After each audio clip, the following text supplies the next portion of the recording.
اسلام کے بنیادی عقائد میں تیسرا عقیدہ ایمان بالملائکہ یعنی فرشتوں پر ایمان ہے۔ عربی میں فرشتوں کو ملائکہ کہا جاتا ہے۔ ملائکہ جمع ہے، اس کا واحد ملک ہے۔ فرشتے اللہ تعالیٰ کی ایک مقدس و معصوم مخلوق ہیں۔ اللہ تعالیٰ نے تمام مخلوقات میں سب سے پہلے فرشتوں کو پیدا فرمایا۔ فرشتے نور سے پیدا ہوئے ہیں، ہماری نظروں سے غائب ہیں، نہ مرد ہیں نہ عورت ہیں، اللہ کی نافرمانی اور گناہ نہیں کرتے۔ جن کاموں پر اللہ تعالیٰ نے انہیں مقرر کیا ہے انہی میں لگے رہتے ہیں۔ فرشتوں کی تعداد اللہ کے سوا کوئی نہیں جانتا۔ تمام فرشتوں میں 4 فرشتے مقرب اور مشہور ہیں: حضرت جبریل علیہ السلام، حضرت میکائیل علیہ السلام، حضرت اسرافیل علیہ السلام، حضرت عزرائیل علیہ السلام۔ حضرت جبریل علیہ السلام کا نام قرآن پاک میں 3 مرتبہ آیا ہے۔ حضرت جبریل کا نام سورۃ البقرہ کی آیت نمبر 97، 98 اور سورۃ التحریم کی آیت نمبر 4 میں آیا ہے۔ حضرت جبریل علیہ السلام کو روح القدس بھی کہا جاتا ہے۔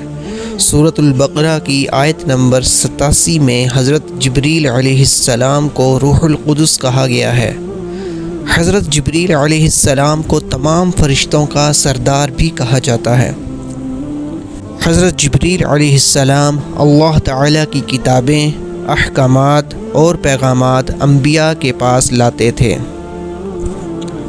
حضرت میکائیل علیہ السلام کا ذکر قرآن پاک میں سورۃ البقرہ کی آیت نمبر 98 میں آتا ہے۔ حضرت میکائیل علیہ السلام بارش کا انتظام کرنے اور مخلوق کو روزی پہنچانے کے کام پر مقرر ہیں۔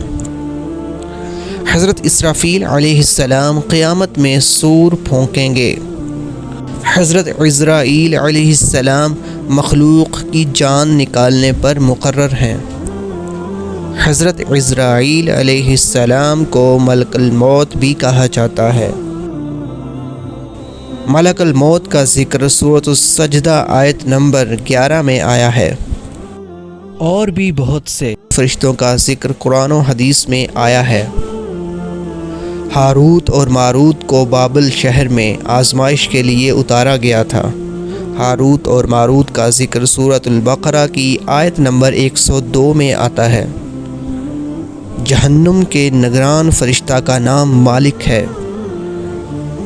مالک کا ذکر سورۃ الزخرف کی آیت نمبر 77 میں آیا ہے۔ جنت کے نگران فرشتہ کا نام رضوان ہے۔ قبر میں سوال کرنے پر مامور فرشتوں کو منکر نکیر کہا جاتا ہے۔ انسان کے اچھے اور برے اعمال لکھنے والے فرشتوں کو کرامن کاتبین کہا جاتا ہے۔ کرامن کاتبین کا ذکر قرآن پاک میں سورۃ قاف کی آیت نمبر 17 اور 18 میں آیا ہے اور سورہ انفطار کی آیت نمبر 10 سے 12 میں آیا ہے۔ کچھ فرشتے عرش الہی کو اٹھائے ہوئے ہیں۔ ان کا ذکر قرآن پاک کی سورۃ المؤمن کی آیت نمبر 7 میں آیا ہے۔